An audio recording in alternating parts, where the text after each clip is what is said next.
Episode की शुरुआत होती है और हम देखते हैं कीकरू को, जो कि अपने एरो से काफी सारे मॉन्स्टर्स को मार चुका होता है और ये काफी ताकतवर मॉन्स्टर्स होते हैं। हमें फिर पता चलता है कि हितामू को छोड़ के आज कोई सी भी लड़की आई नहीं होती है। वहीं पे हमें एक लड़की को दिखाया जाता है जो कि एक एल्फ होती है। वो कहती है कि हम ऑलरेडी क्वेस्ट कंप्लीट कर चुके हैं 10 मॉन्स्टर को मार के। पर कीकरू कहता है ये तो नॉर्मल सी बात है, अगर हितामू रकुन हमारे साथ है तो ये एक आम सी बात है। कीकरू फिर हमें बताता है कि इसका नाम नोमा रून है, जो कि एक गार्ड है जिसकी जान हितामू और बाकी लड़कियों ने बचाई थी। दरअसल नोमा ने इनसे रिक्वेस्ट की थी कि ये इनके साथ आना चाहती है ताकि वो कुछ नया सीख सके इनसे। पर कीकरू सोचता है कि इसकी भी कुछ न कुछ कमी होगी जिससे इसे डील करना पड़ेगा। कीकरू फिर नोमा से पूछता है मेरे अलावा तुम्हारे साथी भी काफी ज्यादा स्किल्ड थे, आखिरकार तुम उनके साथ क्यों नहीं गई? तो ये बताती है कि उन दोनों ने कहा कि वो और ज्यादा ट्रेनिंग करेंगे ताकि वो इसे प्रोटेक्ट कर सके, इसी वजह से वो सिटी छोड़ के चले गए। पर वो मुझे अपने साथ नहीं लेके गए, उन्होंने कहा कि वो ताकतवर बन के वापस लौटेंगे। तो कीकरू कहता है ये सब क्या मजाक चल रहा है? सभी लोग सिटी छोड़ के जा रहे हैं, आखिरकार कोई अपना सक्सेसर क्यों चुनना नहीं चाहता? लोग कितने सेल्फिश हो गए हैं, लगता है लोगों को सिटी से कोई मतलब ही नहीं है। तो हितामू कहती कि चिंता मत करिए, मैं आपकी सक्सेसर बनूंगी। तो कीकरू सोचता है कि हाँ, जब तक हितामू है तो उसे चिंता करने की और ज्यादा जरूरत है। हितामू फिर नोमा को बताने लग जाती है कि आसपास गड्ढा होगा, थोड़ा संभल के, पर वो गड्ढे में खुद ही गिर जाती है। तो नोमा कहती है अभी अभी तुमने मुझे संभलने के लिए कहा था। तभी हम देखते हैं यहाँ पे वो सांप आ जाते हैं जो कि हितामू को पकड़ लेते हैं, साथ ही साथ वो नोमा को भी पकड़ लेते हैं। पर नोमा को इनकी कमी पता थी, इसी वजह से वो फ्री स्पेल का यूज करके इन सांपों को जमा देती है और कीकरू वक्त पे इन्हें मार गिराता है। नोमा फिर कीकरू का शुक्रिया करते है उसकी जान बचाने के लिए। कीकरू कहता है ऐसी कोई बात नहीं है। हितामू फिर कहती कि तुम काफी ज्यादा अमेजिंग हो नोमा, तुम व्हाइट और ब्लैक मैजिक दोनों यूज कर सकती हो एक टाइम पे। पर नोमा कहती कि अभी वो कच्ची है, वो इस चीज में बिल्कुल भी पकी नहीं है, अभी वो काफी चीजों में लैग कर रही है। तो यहाँ पे कीकरू से कहता है कि तुम्हें पता है कि कच्चा होना क्या होता है?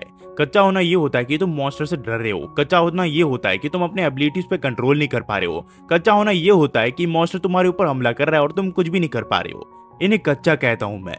और वही अगर तुम्हारी बात करे तो तुम इनसे काफी ज्यादा अच्छी हो। और बात करे कि हम इन्हें गार्ड्स कहला सकते हैं कि नहीं, ये सिर्फ गार्ड्स के नाम पे एक बहुत ही बड़ा धब्बा है। जिसके बाद नोमा इन्हें बताते कि जो इसकी प्रीवियस पार्टी थी वो इसे बिल्कुल भी काम करने नहीं दिया करते थे। वो हमेशा इसे कहते कि नोमा तुम हमारे करीब आओ, तुम मॉन्स्टर से मत लड़ो, वो काफी खतरनाक होते हैं। पर तुम्हारा शुक्रिया, तुम मुझे मॉन्स्टर से लड़ने के लिए दे रहे हो। तो कीकरू कहता है ऐसी कोई बात नहीं है, मुझे लगता है वो थोड़े ओवर प्रोटेक्टिव हो गए तुम्हारे लिए। कीकरू फिर सोचने लग जाता है कि नोमा में वो सारी चीजें हैं जो एक आइडल गर्ल में होनी चाहिए और कीकरू का दिल धड़कने लग जाता है। इसका मतलब वो नोमा को पसंद करने लगा है। कीकरू फिर सोचता है कि अगर नोमा उसके साथ हो वो कोई सा भी काम आसानी से कंप्लीट कर सकता है। तभी नोमा इसे कहती कि वो ठीक तो है ना? तो कीकरू कहता है हाँ वो बिल्कुल ठीक है। तभी यहाँ पे हितामू कहती कि वो लोग ताकतवर बनना चाहते हैं ताकि वो तुम्हें प्रोटेक्ट कर सके, और साथ ही साथ वो नहीं चाहते कि तुम्हें कोई चोट पहुंचे। इसका मतलब कि वो तुम्हें काफी ज्यादा पसंद करते हैं। तो नोमा कहती इसमें उसकी मिक्स फीलिंग है, क्योंकि एक लड़के के लिए इतना ज्यादा प्रोटेक्टिव होना थोड़ा अजीब सा होता है। ये लोग ये सुन के हैरान हो जाते हैं। तो ये लोग पूछती है क्या तुम एक लड़के हो? तो नोमा कहती कि लगता है तुम सबको कुछ गलत इंप्रेशन चला गया है, मैं एक लड़का हूँ। तो हितामू नोमा से माफी मांगते हुए कहती कि मुझे माफ कर दो, मुझे लगा कि तुम एक लड़की हो। ये कहता कि ऐसा मेरे साथ होते रहता है। तो कीकरू सोचता है कि हाँ उसकी आवाज थोड़ी लड़के जैसी है। कीकरू फिर इन दोनों को यहाँ रुकने के लिए कहता है और जंगल की तरफ भागने लग जाता है और एक जगह रुक के सोचने लग जाता है कि आखिरकार उसे लड़का क्यों बनना था। तभी इसे कुछ आवाज आती है तो ये उस तरफ भागने लग जाता है। दरअसल हितामू और नोमा को स्लाइम्स ने पकड़ लिया होता है और ये काफी ज्यादा ताकतवर होते हैं।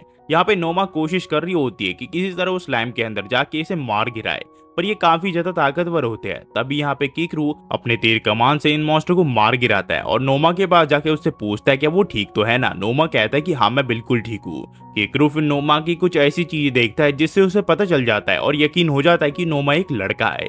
नोमा फिर इसका शुक्रिया करती है उसकी जान बचाने के लिए। पर कीकरू कहता है कि तुमने कोशिश की उस मॉन्स्टर को मारने के लिए, यही बहुत बड़ी बात है। नोमा फिर कीकरू को कहते कि मैं तुम्हारे मिशन में बीच में तो नहीं आई। कीकरू कहता है ऐसी कोई बात नहीं है।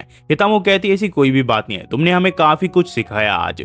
जिसके बाद नोमा इसे कहती है कि मेरी सिटी में कोई भी दोस्त नहीं है, क्या मैं तुम्हारी पार्टी को ज्वाइन कर सकती हूँ मास्टर? जिसे सुन के कीकरू कहता है कि हाँ तुम मेरी पार्टी को ज्वाइन कर सकती हो।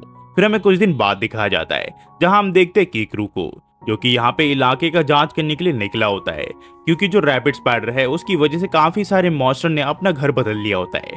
तो किकरू कहता है कि काफी सारे मॉन्स्टर अपने घर वापस जा रहे हैं और काफी सारे वहीं पे है, लगता है वो धीरे धीरे अपने घर चेंज करेंगे। इनोमे फिर किकरू का शुक्रिया करती है उसके लिए पूरी इलाके का जायजा करने के लिए। वो कहता है ऐसी कोई बात नहीं है। रीशु भी इसका शुक्रिया करती है काम में इतना ज्यादा एफर्ट डालने के लिए, पर किकरू को अभी भी उस शेड को ठीक करना है जिस शेड को उसने जलाया है।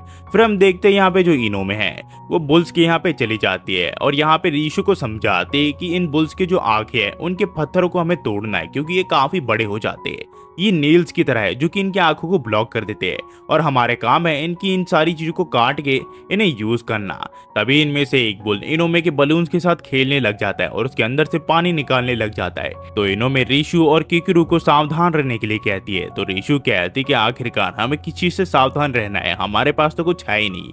तभी हम देखते हैं किकरू कहता है कि मुझे भी सॉफ्ट चीजें पसंद है, आखिरकार मुझे सॉफ्ट चीजें क्यों नहीं मिलती। इसी तरह इनोमे इन बुल्स पे काबू करती है और इन्हें तकिया दे देती है ताकि वो रिलैक्स हो पाए। जिसके बाद ये दोनों अपने काम पे लग जाते हैं, जो कि होता है इनके आंखों में से पत्थर को तोड़ के निकालना।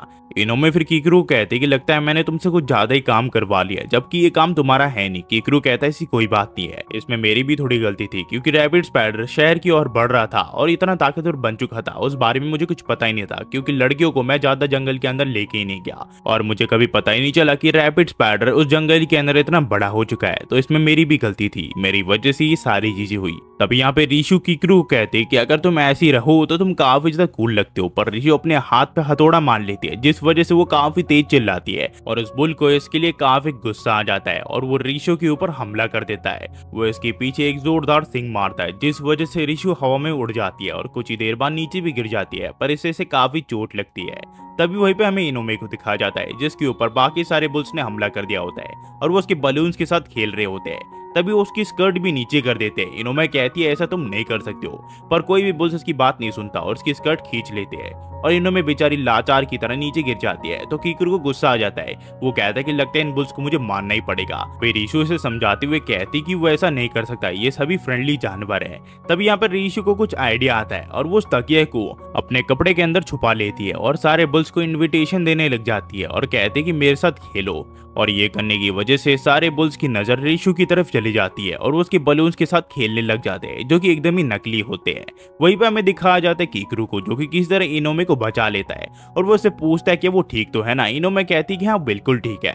वही रीशु का सच बाहर आ जाता है और बुल्स को पता चल जाता है कि जिसके साथ वो खेल रहे थे वो तो नकली बलून्स थे, इसी वजह से वो उससे दूर चले जाते हैं। वहीं पे हमें दिखाया जाता है इसने को, जो कि यहाँ पे इनोमे से मिलने के लिए आई होती है और वो उसके लिए खाना लाई होती है। वो सोच रही होती है कि किकरू और इनोमे क्या कर रहे होंगे।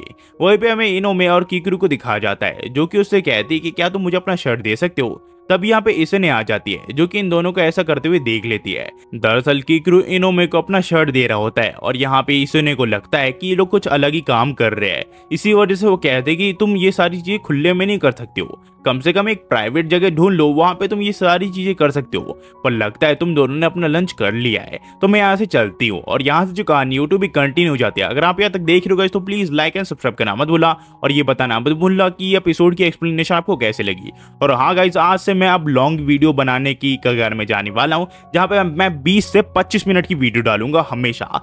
कोशिश करूंगा कि 2 वीडियो डल जाए, अगर नहीं डले तो मुझे माफ कर देना। और हाँ गाइज यार, चैनल पे बहुत ही कम व्यूज आ रहे हैं, तो मैं आपसे रिक्वेस्ट करता हूँ कि थोड़े शेयर, किसी ना किसी को शेयर करो ताकि लोग देखें। और आखिर में जाते हुए क्या ही कहूँगा, इस thanks for watching, next video में मिलते हैं। और हाँ यार, कमेंट करना मत भूलना। और एक और चीज आखिर में बता देता हूँ कि यार मैंने अमेजोन की एफिलिएटिंग मार्केटिंग को ज्वाइन किया है, जहाँ पे मैं अमेजोन के प्रोडक्ट बेचता हूँ। मैं आपको लिंक दे दूंगा कमेंट सेक्शन में, आप वहाँ पे क्लिक करके उन सामान को खरीद सकते हो, या फिर आपको सिर्फ लिंक पे क्लिक करना है और कोई सा भी सामान खरीद लेना है जो कि आपको पसंद आए।